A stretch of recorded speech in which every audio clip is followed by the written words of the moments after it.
What's happening, Soul Fam? So we're talking again about manifestation, and in our last video we talked about how manifestation is a lifestyle, and when you end up creating a lifestyle that is manifestation or ascension as a lifestyle, you will start experiencing manifestation more easily because you're shifting your reality into being manifestation itself. A lot of people miss this major shift when you're trying to manifest anything.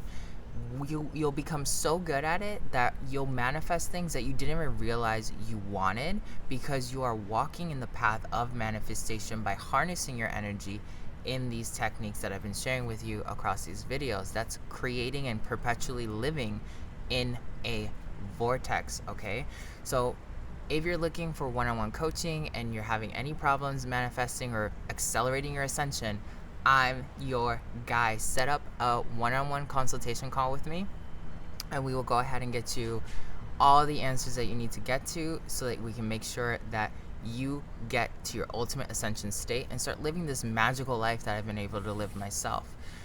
So let's talk about manifestation when it comes to star seeds, light workers, light warriors, and people who just feel like they're lost in general, right? We get stuck in polarity and duality again, the divine feminine and divine masculine, right? So the divine masculine tells you mission. I must attain my mission. I must get this done. The divine feminine says purpose, right? And when you're manifesting mission, what's my soul mission? What am I actually supposed to be doing here?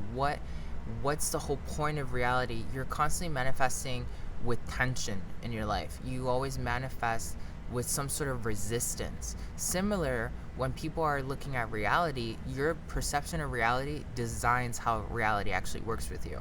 So if you see reality as a game, okay, and this is the first thing I usually walk people through when they're talking about manifestation. I understand that reality is a game, and that it can be broken, but I just don't understand how to do it. Well, first of all, your first problem is the game, okay? Because when you think about a game, the game has a natural propensity to win. It's an opponent. The game is an opponent, all right? So when you say reality is a game, you're automatically looking at it as there's an opponent that's trying to stop you from actually getting to your goal, all right? And that's just perception of reality. You put yourself in that little bubble of reality, and that's why sometimes you're really good at the game and sometimes you're not, right? If you're able to shift your perception from that, because a game ultimately has a mission. A game has a mission to win, right? And if you're trying to win the game, there's always going to be a problem that's going to try to make sure that you try not to win that game. And that's where people feel like reality starts working against them. Now, if you switch over your perception from it being a game to it being a piece of spiritual technology, right? A computer, right? A computer doesn't give you resistance unless it's not capable of doing something, or it doesn't have the amount of RAM, right? In this term, like RAM and speed and stuff like that, in terms of spiritual technology, is your own chakra, how much chakra you actually have, and how lucid you are with your perceptions of reality, so that you can then have more speed, have more bandwidth, have more RAM, have more memory to actually play or create bigger and bigger templates, right? We're not playing a game anymore. We're creating something where we see spiritual technology. So you shift it from being like a PS4 into being like the Adobe suite of like Illustrator, Photoshop, stuff like that, right? By just shifting that. By shifting it, you no longer have an opponent. You have all these tools that you just have to learn. It's a program that you have to learn to create things that you want with it, okay?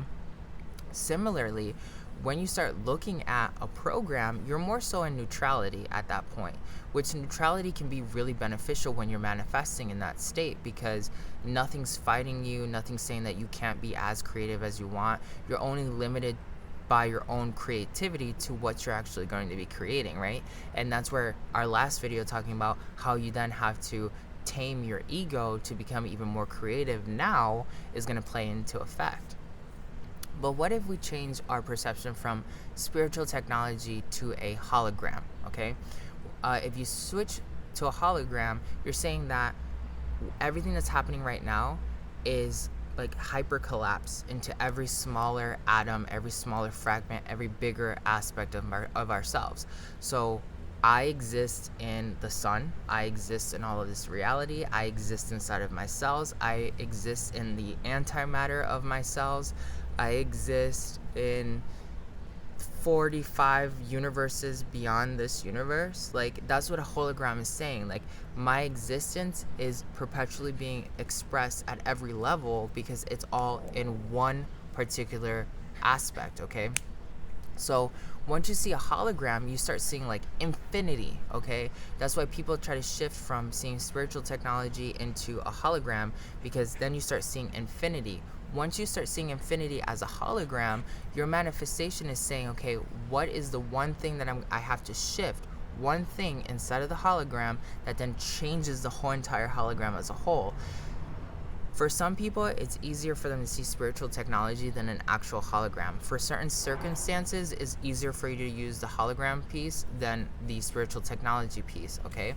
For other aspects, it's good for you to even see the game piece, okay? Because when I'm healing people, particularly, healing is manifesting. If you can literally manifest Reiki, you can manifest anything. Your mind is the only thing that's saying like you cannot make it happen, okay?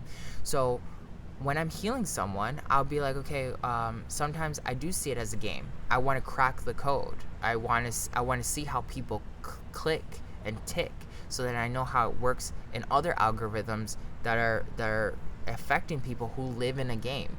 Once I learn the game that exists inside of another person, I understand an algorithm that creates the game at large, that each person who lives in 3D, who's a victim, is consciously, constantly creating unconsciously.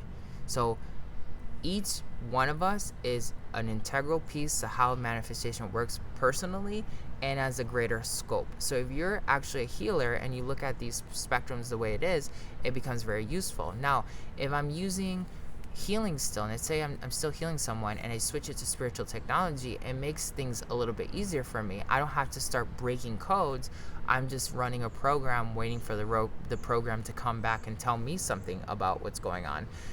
You can't get to the program state until you understand the game state. When you step out of being a victim of something that reality just happens to me into a game, okay, 4D, right? 3D says you're a victim, reality just happens to me. Like, there's nothing I can do. Like, these were the cards that I was dealt. I'm screwed. I just gotta make the best out of it, if I can make the best out of it. That's basically what 3D victimization is telling you. At 4D, you're like, oh, it's a game. There's this propensity where I can bend things, I can change things, I just have to figure out the code to win, right? But still, that's a lower aspect of 4-dimensional consciousness. It's not really giving you the full spectrum. When you start looking at spiritual technology, you have even more options. There's no opponent. You're in the higher spectrum of 4th-dimensional understanding, which is 4D, almost 5D understanding. When you switch over to a hologram, you then understand that everything's super collapsed on each other. You're at 5th dimensional consciousness. Or if you even take 5th dimensional consciousness and you say, I'm going to switch that over to something else that, like just understanding that there's these chemicals of reality, duality and polarity, that are constantly working with each other and against each other, you go to 2nd dimensional consciousness, seeing options, okay?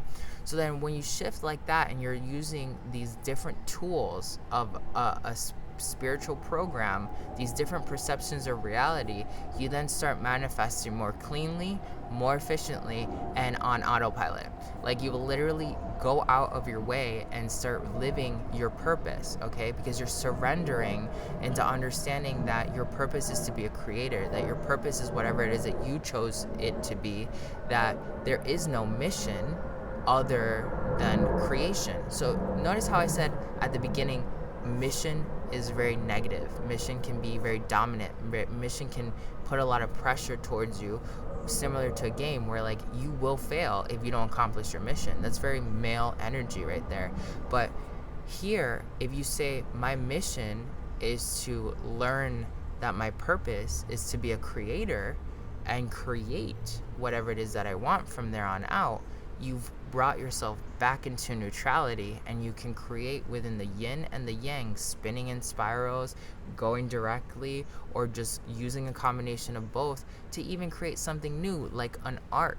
Okay, so a straight line and spirals, what's the middle aspect of that? An arc. Okay, when you start using an arc, you're constantly kind of like just surfing. You're in between both worlds. You're traveling in a, you can be traveling in a circle, or you can be traveling in like an infinity loop of any kind. Like, the design can be custom to you, because geometry is just a representation of the all when it broke itself down into the platonic solids. Okay, and if you don't know what the platonic solids are, they're these geometric shapes that are aligned with different elements of the universe that create, ultimately, things in our reality. Okay, so when it comes to our ultimate vision of our manifestation, we have to let go of everything that we think we know. Like, you have to let go of the aspects of, hey, I came in here with a mission. Like, for the longest time, I was living my life saying, like, my mission is to educate New Earth. I have to do this and this and this and this for my people. I'm the king of the Nikali children. I have to guide all the star seeds to as much of an enlightenment as possible, or else I'm screwed, and I've failed them, and I've failed myself, and I've failed the mission, and I have to be reincarnated again. It wasn't until I said, okay, well, I don't have a mission. My purpose is to go ahead and educate as many star people as, want to be educated by me, that want to hear the answer, that are ready for the answer. When I shifted my mission to being my purpose, my reality became easier, because then all of a sudden I didn't have to strive through space and time to get to something, to get to the manifestation. All I had to do was be in the present moment, in the now, because my purpose is simply just being present. That's what a lot of manifestation is all about, like being present right now in my own reality, understanding that the fact that I'm sitting here right now recording this video and you're watching it, this is my purpose. That's it, to remind you the things that I've remembered for thousands and thousands of years. That's what my purpose is. By me sitting here and saying, hey, I'm meditating every single day, I'm manifesting every single day for the collective, for myself, for the greater cosmos. That's my purpose, to simply exist.